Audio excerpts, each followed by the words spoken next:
Welcome to the Joypunk podcast. I am Jenelle Etzel, your host. My guest today is the legendary Carol Ferris, a devoted student of astrology who has been supporting astrology clients for over 45 years.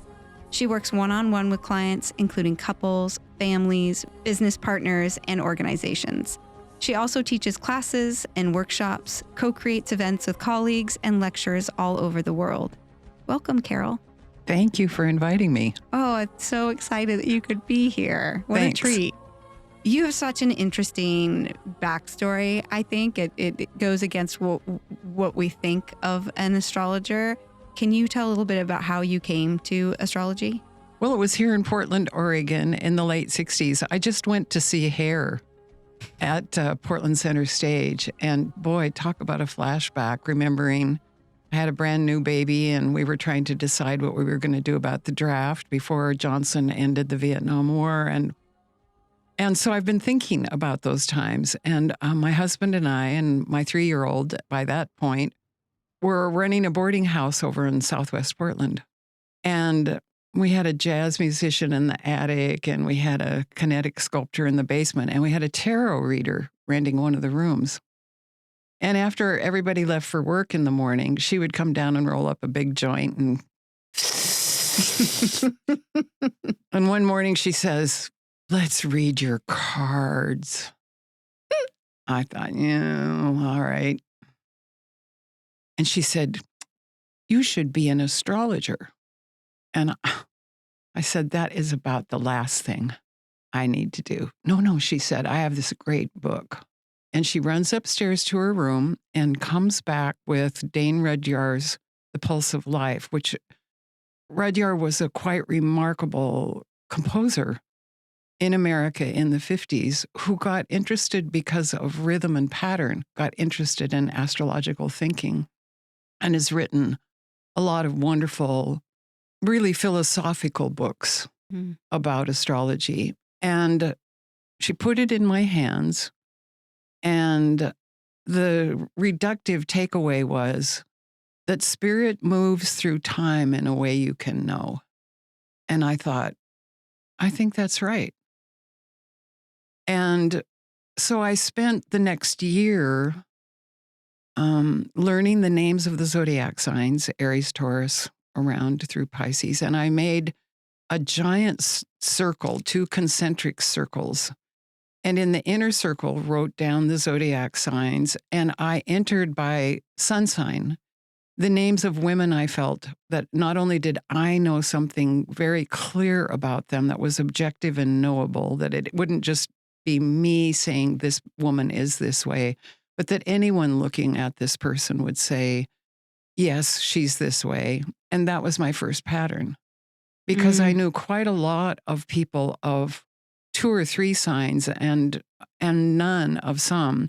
And then in the outer circle, I did the same thing with the men I knew. Was there something significant, objectively knowable about them? Only by sun sign. And it was a completely different pattern.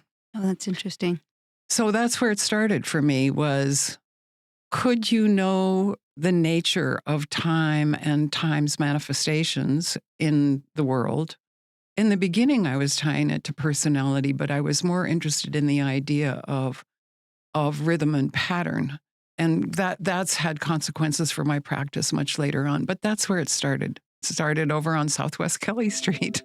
That is amazing. I didn't know that. And telling you a little bit, you didn't right from there go to build a business around astrology. So what was the timeline there?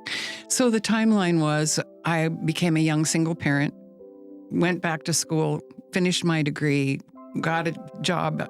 It's like my child needs, dental work and going to school, and entered corporate life. But I was doing, after I left Portland and went back to Eugene to go back to school, I met an astrologer. And I was reading everything I could get my hands on it.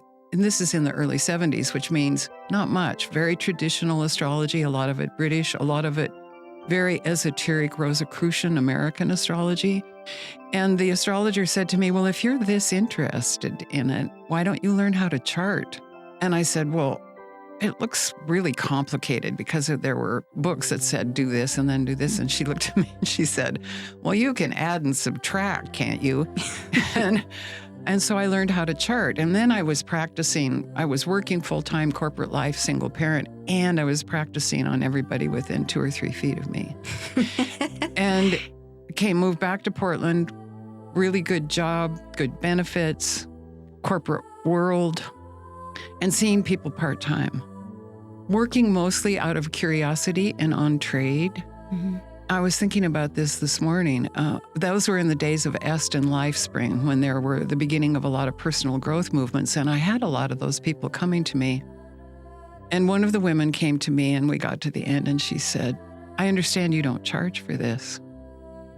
I said, no. And she said, but I understand you'll trade. I said, well, I'm happy to trade. And she said, all right, well, you decide how much money, because I'm going to trade you money. And I'm going to send a lot of people who will trade you money. And that was kind of the next step. Mm-hmm. So, but it was really only my part-time work in relationship to corporate life until the mid-'80s. And then I had the opportunity to step away from corporate life. And when clients found out that I was available, not just weekends and evenings, then my full-time practice took off. And I've been working full-time, teaching, seeing clients since the late 80s.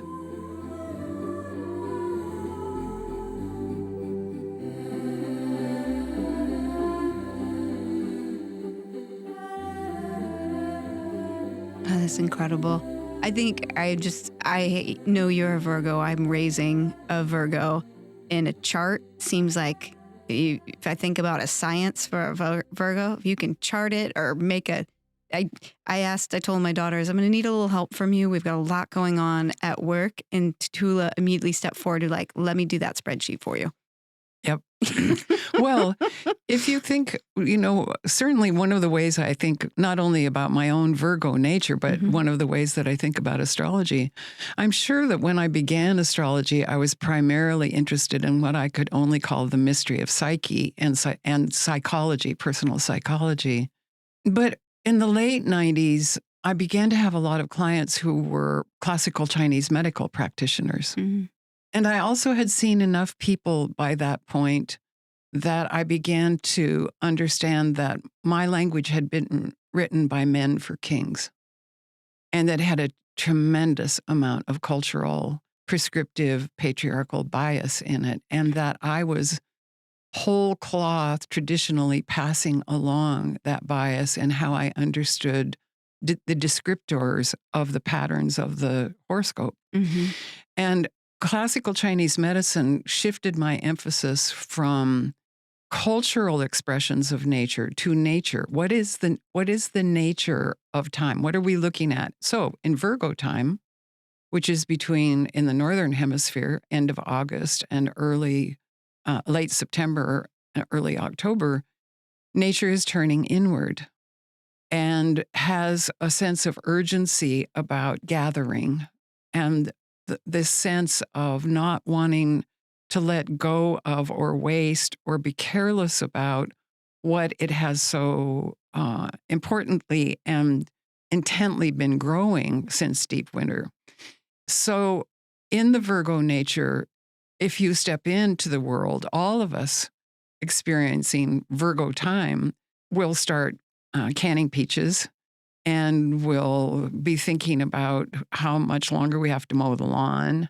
And so the whole idea of Virgo nature is to turn and make rhythm and pattern that will carry you through the rest of the yin-yang cycle, really, the mm-hmm. light-dark cycle. So I'm more and more a student of nature. And certainly we were talking about dogs before we got here. Mm-hmm. One of the great things about having a dog is you're out in it. And I would say, having at this very late stage in my life become a dog owner, I have a much deeper appreciation and read on the rhythms of nature from an astrological point of view than I have in all the prior years. I'm hearing too from that, nature has given you a language and access to the feminine. Yes. And that's interesting as you talk about the problematic like so much of the mythology, religion, stories that we've inherited are told, for kings, by kings, Yes. who makes the history. I'm interested in like other ways besides nature that you're able to kind of pull in the feminine, or what is that like to start to unravel some of these stories to bring in more of the feminine? I'll try not to ramble. I remember the point at which I had my umpty-umpth woman client with a particular astrological placement that, from a traditional point of view, Venus in Pisces is, whether it's in a man's life or a woman's life or a dog's life or a Douglas fir tree's life, is Venus is a symbolic way to talk about being relational. It's not just an embodied woman. It's not just gender. Astrology is primarily a symbolic language in which we reduce experience to pictures in a way, not just to narrative and traditional meaning, but picture making. What kind of pictures does it make to you? And the picture, Venus, is not just a feminine body. It is a capacity for beauty and a relationship to it and an attraction to it. What turns us on? What do we love? Red boots. When I go shopping, I take Venus with me now. I don't need one single thing, but if she goes, oh, I love that, then we know that Venus is in the room, that we're animated and something alive wakes up in us. And so Venus in Pisces traditionally is a relational woman who is capable of loving everybody all the time, no matter what. And my on the ground experience was these women and these men had been abused, that their generous, ardent, relational natures had brought them into relationships in which they were pretty systematically taken advantage of, both from an individual point of view and from a cultural point of view. And many of them had been to other astrologers who had essentially said, well, you should love everybody. And I thought, who made that up? Yeah. What I certainly bought it. It's when I first studied astrology. Venus in Aries means this. Venus in Taurus means this. And so that's where I began to look at what I came to understand as male preferences about feminine behavior. That's where it started for me. That's interesting. That why was Venus in Taurus better than Venus in Scorpio? Why was funky, get down, roll around in the grass, erotically charged, embodied woman better than a woman who was passionately intense, jealous, and very clear about what was important to her? Why was one preferable and one not? Well, we don't like women with boundaries. No, apparently not. Yeah, and opinions. Come on, girl. Yeah. But for me, it was like, this is back at the, around 2002, 2003. It's like, I've been passing this along whole cloth, and I need to think, what does it mean, Venus in Taurus? What is the nature of time? What's happening in Taurus time? Everything's stabilizing and rooting itself and becoming beautiful. So talk about that, not just cultural, behavioral preferences. And then I went to Mars because kings prefer men to be a certain way too. And they prefer a certain kind of behavior in terms of structure, Saturn. And kings and corporate CEOs and dictators prefer certain kinds of structural behaviors in the culture. And those all made their way over thousands of years into the language. And so it's still a work in progress for me. Yeah. What is the nature of something? What is it?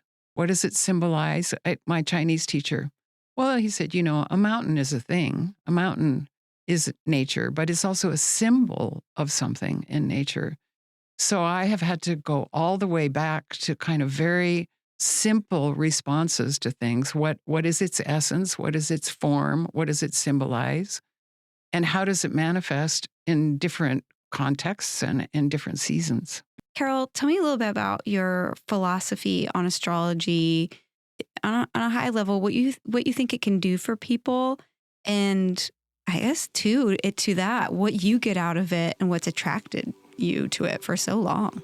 Well, I always begin with what is it and what is it not? When you were working with time and place, which is what a horoscope is, so the word horoscope, horo, H-O-R-O, is hour, H-O-U-R, and scope is map. So it's a map of the hour. And so if we did a horoscope of this moment, if we saw it as a two-dimensional drawing, we would be looking down at the solar system as if Earth were in the middle. And we would be seeing symbols for planets, and we would see that it's a snapshot. It's a slice. It's like a on a slide. It's like a microscopic slice of time and place. So when you sit down with someone, what is the nature of this place and this time? And that nature is complex. It's not one way. So in any horoscope, there is a symbol for the sun.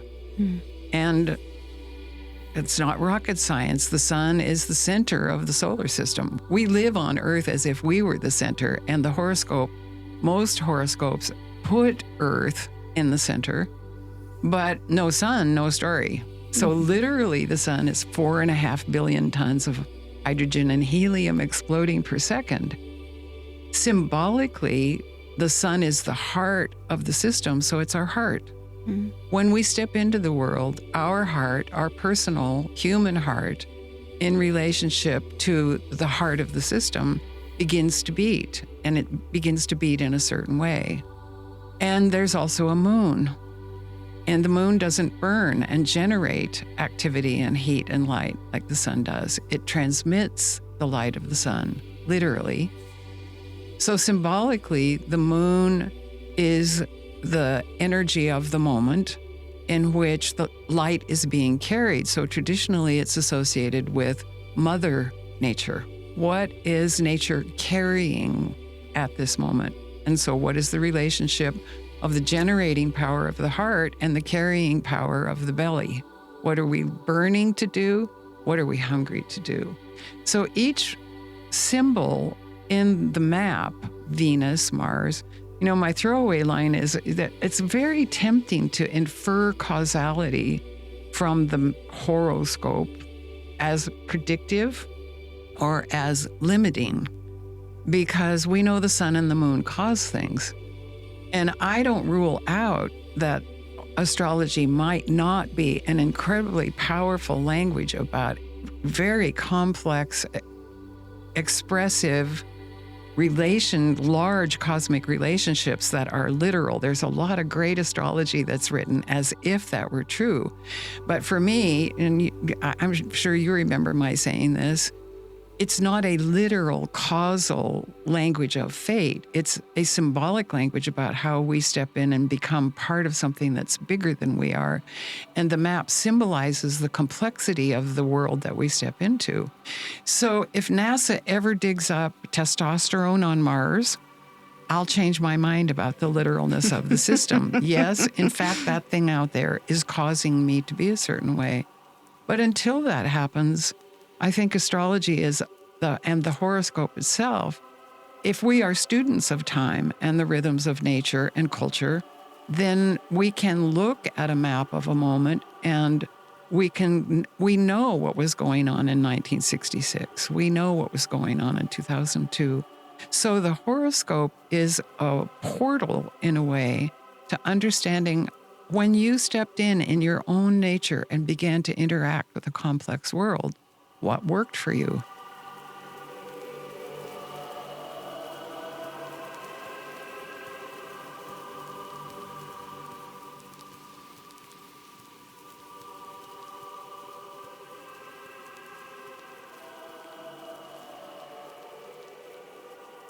That makes me think a lot of Martin Shaw, which I know that you're a student of his and a collaborator. He's a teacher of myth and author, and founded the oral tradition and mythic life courses at Stanford University. he talks about how myth stories are a way at getting to what we know, and that when we try to use direct language, it fails us. Like the more precise we get at it, the more elusive it becomes.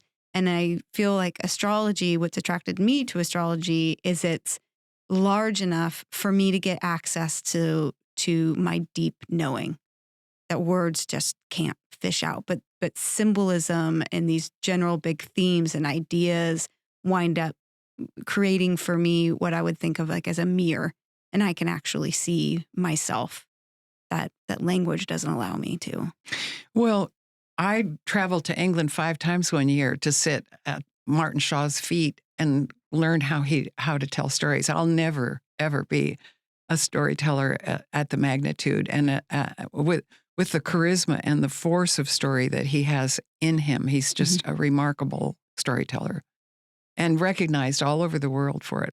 If stepping into the world at a moment and in a place is the beginning of a story, then the map shows us where the story starts and who's in it and where's the story taking place. So the symbols, Venus, Uranus, Sedna, Lilith, and an expanding vocabulary of literal things and places in the cosmos that are in the map and in our experience when we step in, make pictures. And it's what Carl Jung called archetypes. And people tend to think about archetypes and symbols in a fairly rigid way, that it is like a tin type or a template that's a cutout, and that you dress it like a paper doll. I know that's a very old-fashioned idea, but it would be like taking an image, a video image, and dressing it, taking the same image and dressing it in different ways. And archetypes are not a rigid form. They're potent, living, dynamic images that live in all of us. And depending upon the time and the place, they make different pictures. There's a really wonderful Chinese medicine guy, Lonnie Jarrett, who calls them strange attractors. That because they are potent but empty, we can fill them with our memories and our associations and our attractions. And so when I'm looking at a horoscope, it's an origin story, and the planets are the characters in the story, and their relationships with each other are the aspects, and the houses of the story are what are the settings in which the story is taking place. So it's one thing for me to say to a client, you have Saturn, and even if I explain Saturn, structures of value and meaning that are patriarchal and social, square your Venus, which is what you love and what makes you happy, and that the patriarch and the goddess are fighting with each other. It's one way to talk about, but if you tell the story of the handless maiden, which is the Sedna story and an Inuit story about a father who is so furious with his daughter that he throws her into the sea, and when she tries to climb back onto the kayak, he cuts her hands off, and then he cuts her elbows off, and then her dismembered parts and the girl herself sink to the bottom of the sea, where they become animals in the ocean. And she weaves a separateness about herself that gives her agency, but she's no longer a part of what's going on the surface. You tell that story to a person with Saturn square or Saturn conjunct Venus, and now you have a different felt picture of what it's like as a woman, as a girl, to be in relationship with structures and rules that are onerous or destructive. So I can use a million words for that, but that picture, whether we like it or not, stays with people. That evokes, for me, I got goosebumps. You can feel it. I guess it's that story helps me feel known because I can feel it. Yes. Right? You can connect to it. Yeah. That's so interesting. I met you through a women's leadership group that I've been a part of for over a decade. You came in as a guest, and getting to know you, I've come to realize that you work with just about every high-powered leader or human in this city. Like I am astounded when someone says, "Hey, do you know Carol Ferris?" And I'm like, "You've got to be kidding me!" Of course, that. And in attending your workshops, I've also found myself in the humbling company of the who's who in our city. Why do you think so many people in business and leadership seek you out? I'm not sure that I have that experience, but what I can say about why I think people seek me out and why I think people who are part of the culture, who are citizens, who are parents, sometimes who are rebels, really step fully into their selves and accountability for themselves so that they can bring their light to bear in the world. Mm.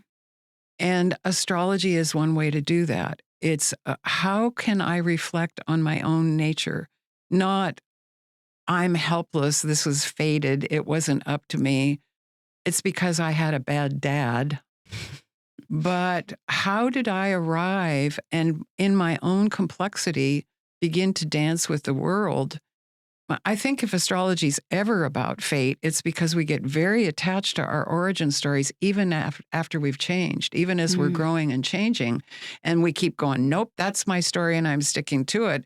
And everything's changing around us. And in fact, we're changing and we're still on that same story. Nope, we're seeing everything in terms of that same story. Individuals of any age, I have an awful lot of adolescents, and I'm lucky enough to be having the children and the grandchildren of people that I saw in the 70s and 80s and 90s. So then you get into a family story where you see an arc of what a family is trying to accomplish in its creativity. But I think that no matter what age and no matter what persuasion, the desire to live and contribute and participate and be relational and have agency, astrology is a language that suits that in the same way that great therapy serves that and also great responsibility, being given a task and told to do it. So I think astrology, in terms of how do you reflect on your own nature and the nature of others, in order to, there's a lovely Greek word, epistrophe, and it means to give back up. And psychologically, it's the idea, and spiritually, it's the idea that if you polish your own nature, reflect, alter, accept, become accountable for it, it returns the light of your making to its source. That your self-understanding is a very critical ingredient in keeping the cycle of essentially of becoming and leaving as part of it. And so I don't want to inflate it or make it something that it's not, but astrology as a way of reflecting on one's own nature, whether you decide it's for self-improvement or you just have idle curiosity and take something away, is actually a very useful language, can be a really useful language. That has me thinking about this morning. I was thinking about a dear friend of mine who's a fantastic coach. And I was thinking, gosh, would that be tiring to talk to people? And I was like, no, because if someone's coming to you, and I'm wondering too, for astrology, I imagine when people are coming to you, they're in inquiry. And I was thinking about my own experience. If someone's genuinely in inquiry, I have all the energy in the world for that. It fills you up to be with someone who's actually seeking. They're expanding. And then with you, your energy goes into that. I have almost no minutes and two shits for complaining, right? Like it's like, and also if you're in inquiry, then you're curious, and that's an energy of love. Yes, and relational and open to something. Yeah. Yeah. I feel very, very lucky. Everyone who comes to me comes on personal referral. And I've taught a couple of classes for people who want to, build their practice. And I'm not a good person to do that. I'm not on social media. I do have a website so that people can find me and schedule there. But my business just grew, and it grew. Thank you for that. It grew just exactly like that. of people sitting down with me in the spirit of inquiry. What can we know? And what pictures does this make to us? And then people saying, I'd like to have that conversation with you. I can count on the fingers of one hand the number of people who have come to me. One of my favorite clients now, she came to me, she came highly referred. She crosses her arms like this, and she leans back in her chair at the start of the session, and she says, so tell me. And she sat like that for an hour and a half, didn't twitch, didn't blink, didn't move a muscle. Talk about a hard audience. And I just, what I think is, I don't have anything to prove. Mm-hmm. I'm not selling anything. I'm not an apologist. Mm-hmm. Read the chart. Just do your job. Just read the chart. So I read the chart. And at the end, I said, well, do you have any questions? And I always start with that. Mm-hmm. Is there something in particular you want to accomplish? What brings you here? Because I'll talk your ear off for the entire time you're here, but it might as well be about what you want to hear about. That's where I start. And that's where I started with her. Just, so any questions? She said, don't you want to know what I think? And I said, well, sure, if you'd like to tell me what you think. She said, you blew my mind. And then she went back and just ticked off the things that I'd said. And I often do not remember what I said because I'm in the moment and reading the chart. Mm-hmm. And that was a really good lesson for me. And when I'm mentoring or when I'm teaching a class, all of us are relational, and a horoscope is a very intimate dyad. So it's very easy, and a part of it is reading the person. Yeah. But that's not your job. Somebody else does that job. Psychics do that job. Salesmen do that job. Right. My job is to read the chart. And a lot of the student questions I get about that are trust your language and trust your understanding of the language. Mm-hmm. That doesn't mean you can't look at something and go, boy, I've never, the thing astrologers don't do, like, wow, I've never seen a chart like this, or, gee, it's what can we see here together? So it isn't that I'm not paying attention to them, but I trust my language. And also, when you've done astrology for as long as I have, I literally have an enormous library of stories of sitting down with people and seeing, oh, this is what this looks like in this story. Mm-hmm. So that the next time I see it, I can, without betraying a confidence, say, does it look like this? Kind of, but more like this. Thank you for that bit about, reading people. Like, that is a job for other people. That's something we talk about here actually in real estate, is that our job is not to make friends. Sometimes people, they go so heavy into the relational piece, and it's like, we are technicians, and you are going to have to get a lot of information that may be upsetting, but it's the truth. Like, people need to hear the truth. And it's really important to start first with, they've hired you for this job. Are you doing this job? And worrying about their own feelings about the work that they've hired you to do. And in that, what is so interesting is that you've brought skills, expertise, knowledge, and you've chosen clients that are in inquiry, that are curious. And from there has sprung this referral business, this referral network. And I'm connecting some dots just here for like our, running a real estate company, how I see that, like, we have this choice to choose who we work with and what is a wellspring of future business and what are probably some dead ends, like not worth the time to continue, right? You're going to advertise, you're going to probably have to do more shifting around. But if you're working by referral and you're just doing what you do really well, and then depending on those people to bring you more folks like that. Well, and you will get a certain kind of clientele.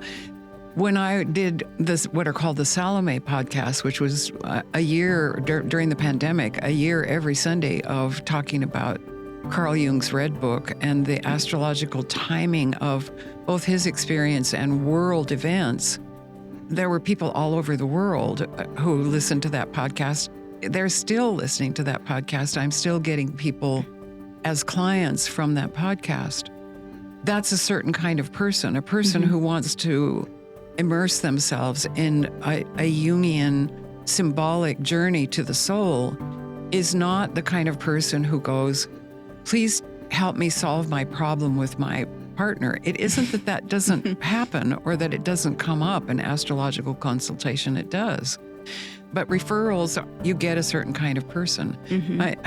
I remember, and I'm always asked who referred you. And I remember one time a woman came to me and I said, who referred you? And she said, well, I overheard your name at a grocery store checkout line. And I said, okay. And this was when I was seeing people in person. And I said, and what brings you here? And she said, my girlfriend's out gunning for me and I want to know if she's going to shoot me. And I said, I'm really happy to talk with you about your horoscope, but I can't make those kinds of predictions. Yeah. And now I'm thinking, where's the girlfriend? Because she's parked her motorcycle out front. And it reminds me that I promised my son when he was very little, he said, Mom, all these strangers coming to the house, aren't you concerned about it? And I said, no one comes in the front door that hasn't been referred. And so that's the other part of referrals and of building a relational way in the world is it strange attractor. Some things will be some people and some questions will be attracted and some will not.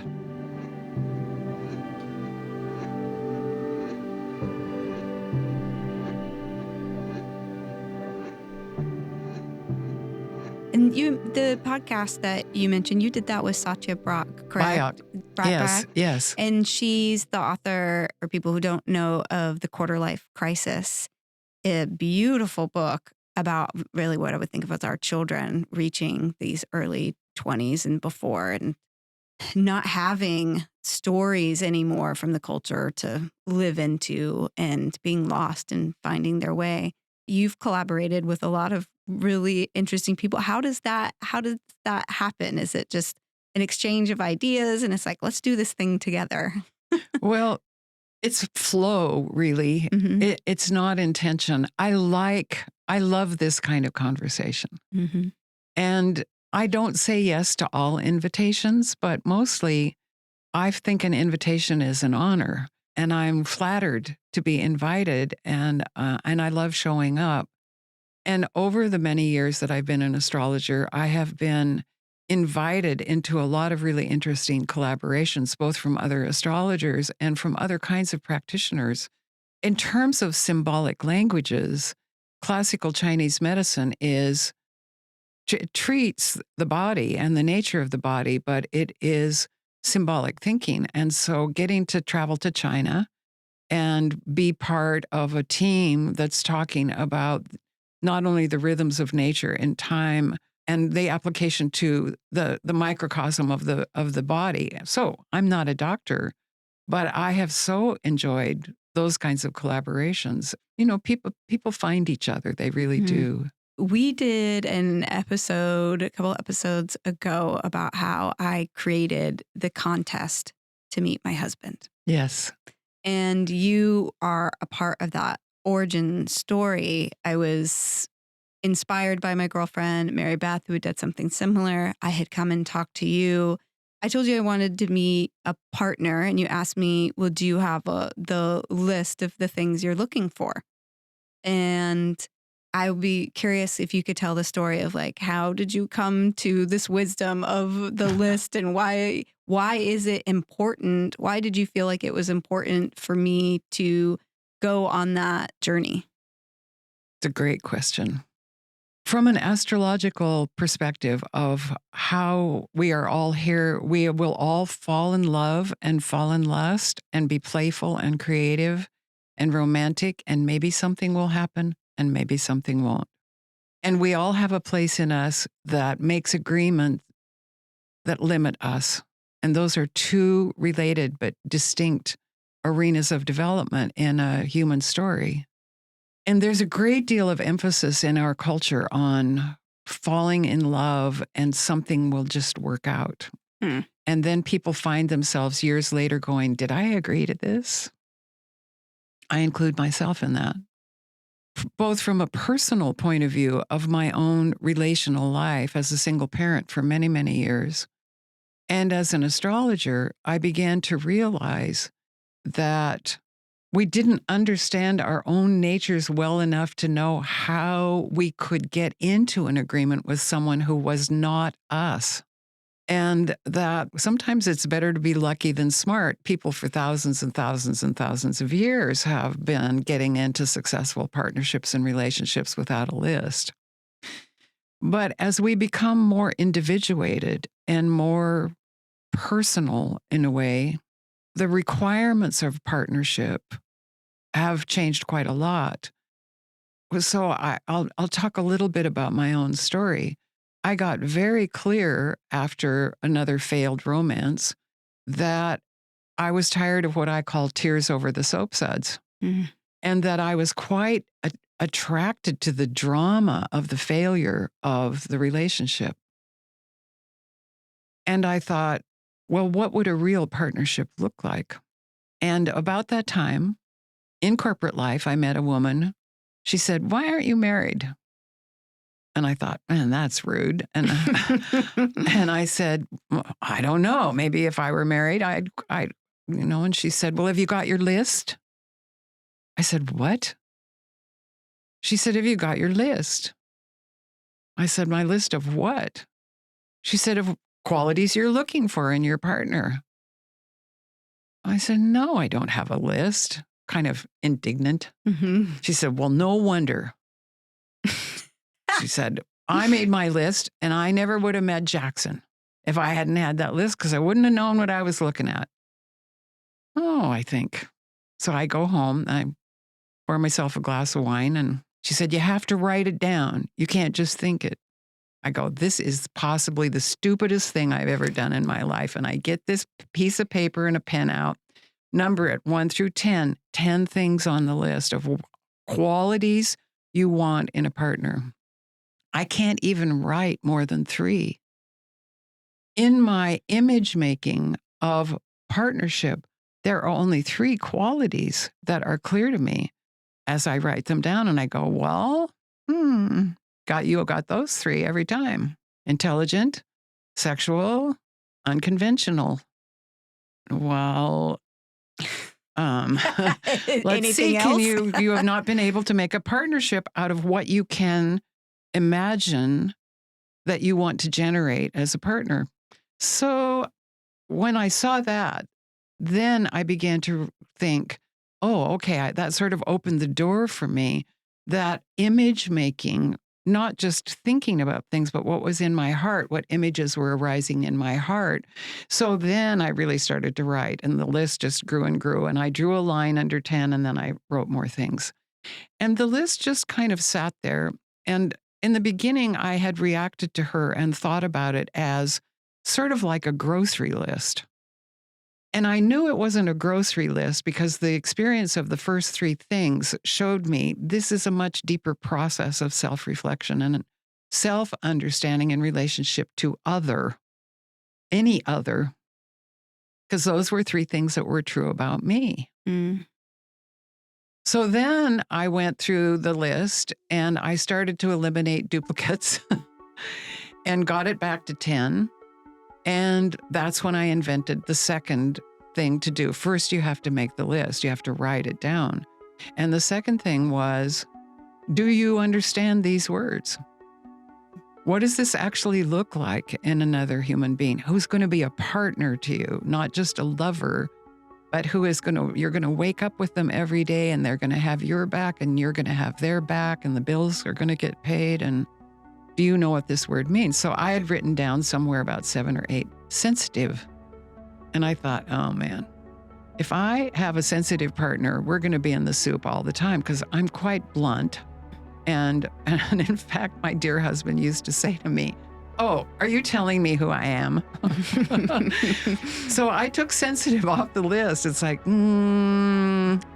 I don't know what that means. I don't know that's like, what does that mean in lived experience? And because I'm not sensitive. Do I need a partner who is sensitive? Maybe I do. I had also written down the word generous. And I thought, if I am in a partnership with someone who's as generous as I am, we'll be as broke as I am all the time. Not to make the partner the bad person in the partnership, but do you want two generous people? And that's what twigged me to the third thing is, what does it look like if two of you are exactly the same? Do you need another version of you? And what on this list does somebody really need to be like you? And where do you need to think about a partnership that is not corrective, but maybe compatible or more fun or more serious or more conservative? So I took generous off the list and put down the word conservative. And then I thought, I'm not taking unconventional off the list because I am. And I had tried dating conventional people and it didn't go very well. So then I thought, where am I going to find a conservative, unconventional person? But you get the flavor of what was going on. First, an awareness of what is in you. Second, do you understand the pictures that are being made? And third, how will you be actually partnered by someone else? How will that work? And then the fourth thing is look at the whole list because it's so personal and individual. It's not a template. It's not check this box, check this box, check this box. And my experience, both my personal experience as well as my experience of so many clients, is it isn't that you couldn't find them on a website or in a bar or at the library. And you can see that in a chart where a person is likely to meet their partner. But it's changing the conditions of your lived life, and it remagnetizes the field that you are generating in relationship to others. And when you remagnetize the field, it changes who you see, and it changes who sees you, and it changes the partnership. And as soon as I got very clear about it, I met my husband and we got married 3 weeks after we met. And we had a wonderful, wonderful marriage. And I'm not saying it was, perfect or even made in heaven. He was 23 years older than I was, and conservative and unconventional and not generous. And it was one of the, we'd go to a fundraiser and I'd whip out my checkbook and he'd put his hand on my arm and he'd say, that's our money you're spending. So we did the work of partnership, but we were very clear about who we were. And I felt so fortunate to have found a path to how to be conscious about it. Not to shop for something, but to do the hard work of self-understanding and to think about the nature of other. How will this work with other, and what kind of agreements do you want to make? And then not only to make the agreements, but to be open to constant renegotiation about the agreements, because we do change.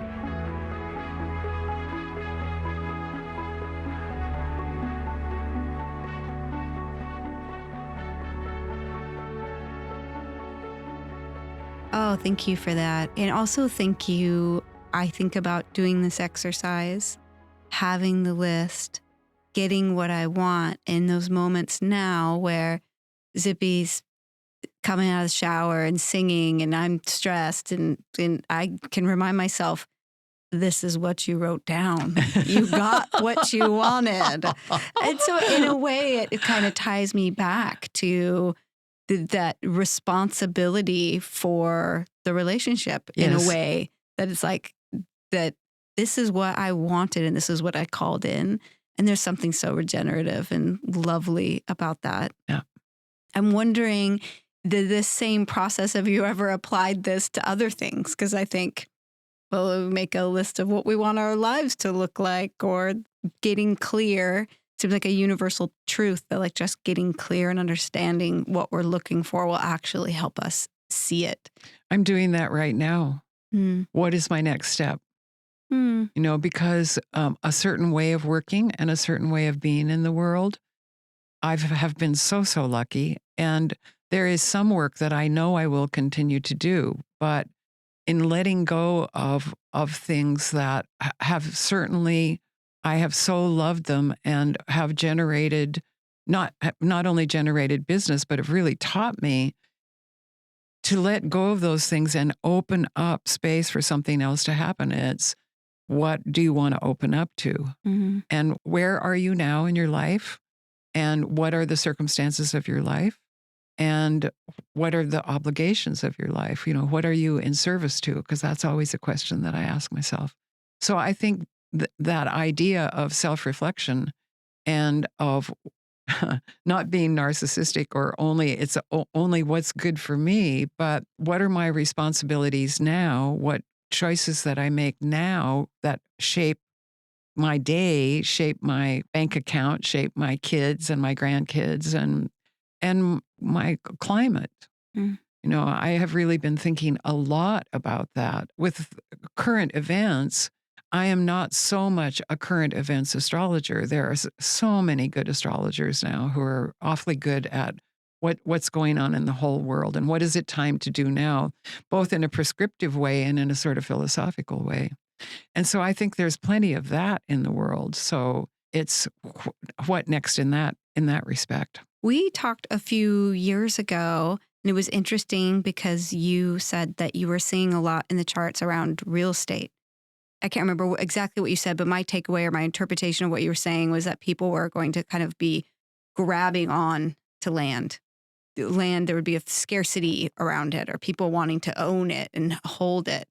Is that something that you still feel, or tell me a little bit about that?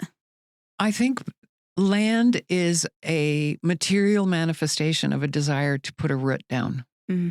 On one end of the spectrum of what we could call ownership is mine. This is mine to do with, you know. And at the other end of the spectrum is, what is my responsibility to this place that I live in? And I think that current events, certainly from an astrological point of view, the language that I would use is the planets Uranus and Jupiter traveling in Taurus. And that's, you and I were having that conversation when the planet Uranus, revolution and change, entered the zodiac sign Taurus, where we root ourselves in the dirt and we love the material world and how Earth grows things for us. So that whole question of how will we live here is a larger global question for everybody. And land and ownership of land is one material face of that. There are, you know, immigration is another really de facto face of that. You know, sharing of resources is another face of that. So my husband took me to see his favorite musical artist, Josh Ritter. A Canadian woman, Sarah Harmer, opened, and she said, nations are the failure of humanity.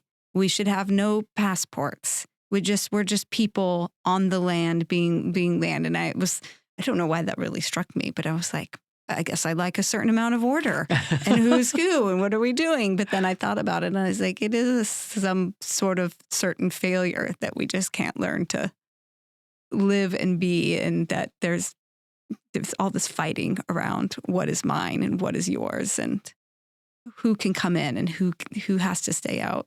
Yeah. That's a really interesting observation from the front of the stage with all the lights on. I think all human beings, I think we have a place in us that wants to return to the golden place where everything is harmonious and prosperous and peaceful. And I do. I mean, I don't know anyone who doesn't.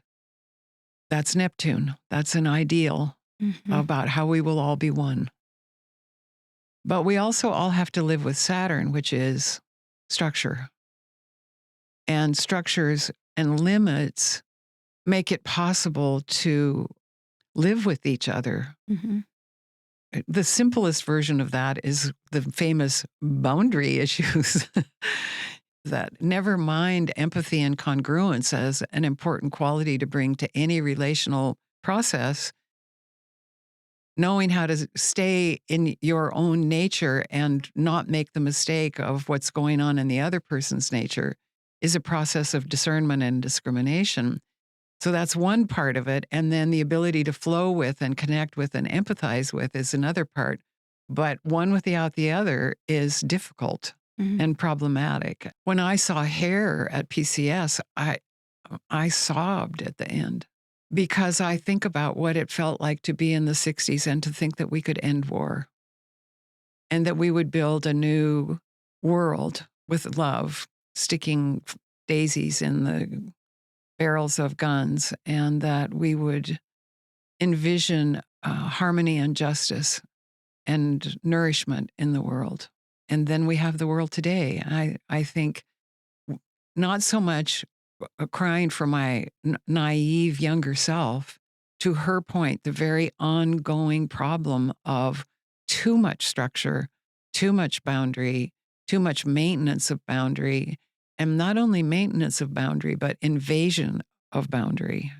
Certainly for students of history, these things are cyclical. And certainly from the point of view of astrology, there are a lot of very good astrologers who study great big cycles.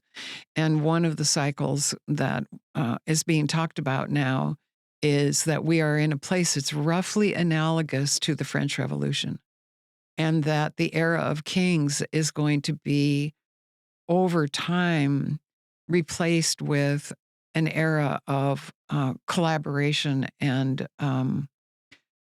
rulership from the perimeter, not from the center.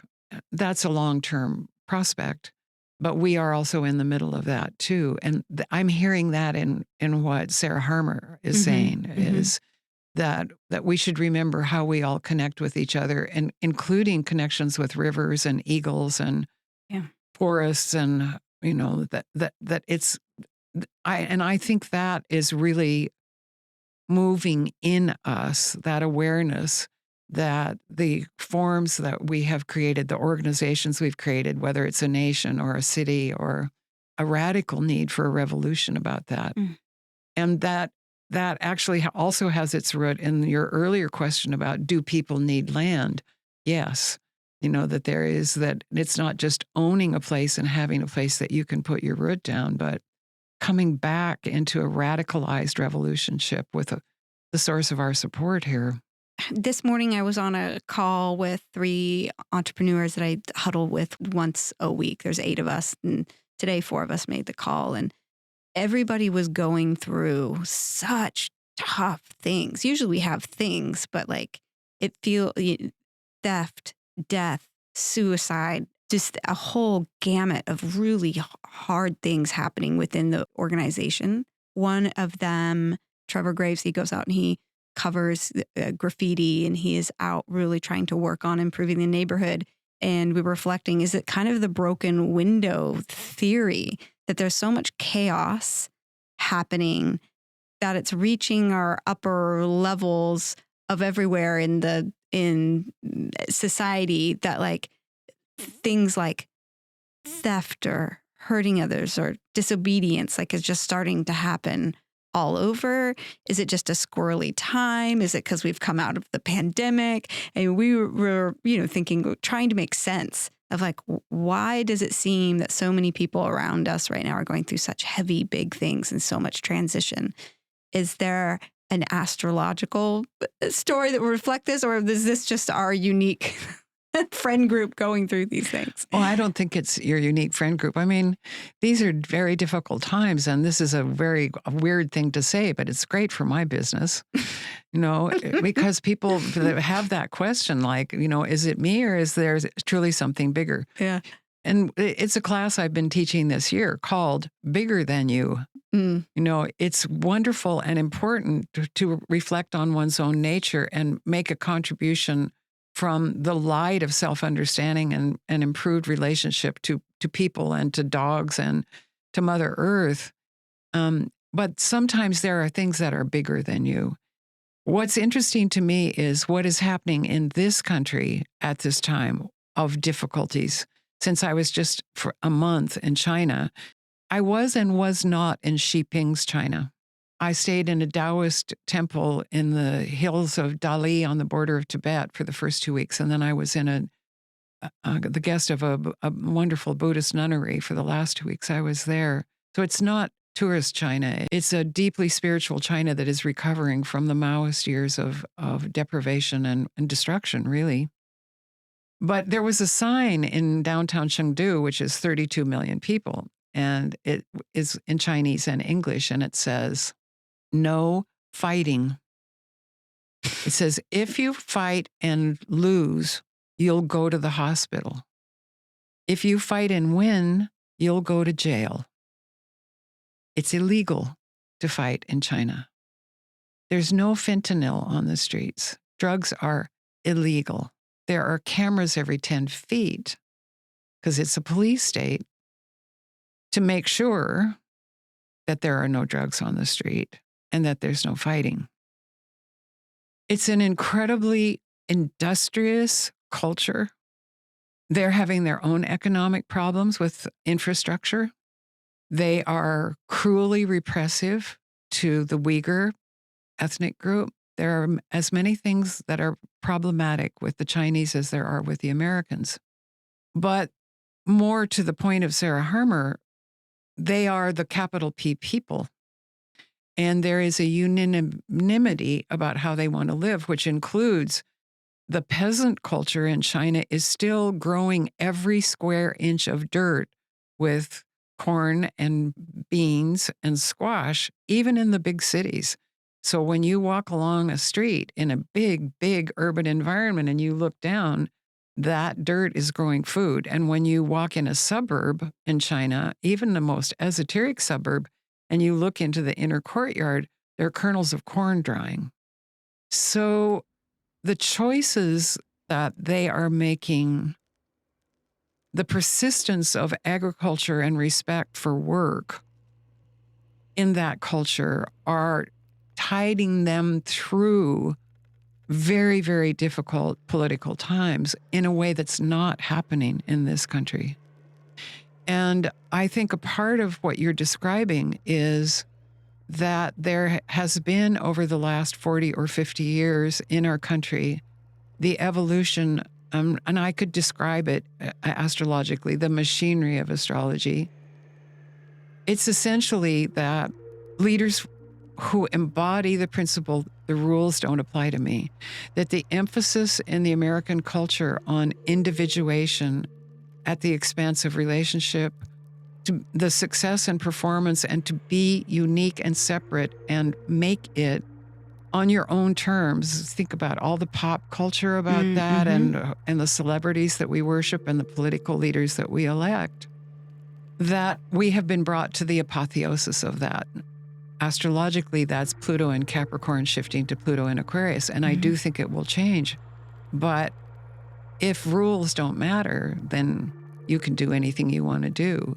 And if the leadership and the agreement about how to organize and maintain things doesn't matter, no boundaries, no rules, no nothing, then you get chaos and a certain amount of entropy, but it will have its end. No, and I think we're closer to the end of all of this than we are to where it began. Sorry, long-winded. I love that reflection. It reminded me too. We were talking about that the root America. We are obsessed with freedom, freedom, and the root of freedom is Freya, and it's friendship. It's actually taking care of one another. That is how we actually are free. Well, and that goes back to how will we live a life of beauty and relationship, but also live in structures that contain all of that. It's not even a question of gender, of masculine and feminine. And it's not also a question of the patriarchy and the matriarchy. But to your point, going from I to we, and remembering there was a time when we really mattered to us, that's where we're headed. Well, that I love. And I want to thank you so much for coming in today and being someone that I think of as a total joypunk. You have created this incredible life and business and wisdom around you in all of these ways, and absolutely unconventional. That's what being a punk is really about. And being able to create that on your own terms, but within community and with others. So I really appreciate you coming today and sharing. Thank you so much. Such a pleasure, and thanks for the great questions. If our listeners are interested in finding out more or booking a session with you, where can they find you? Straightest route is my website, carolferrisastrology.com. My name, astrology.com. Fantastic. Thanks so much, Carol. Thank you.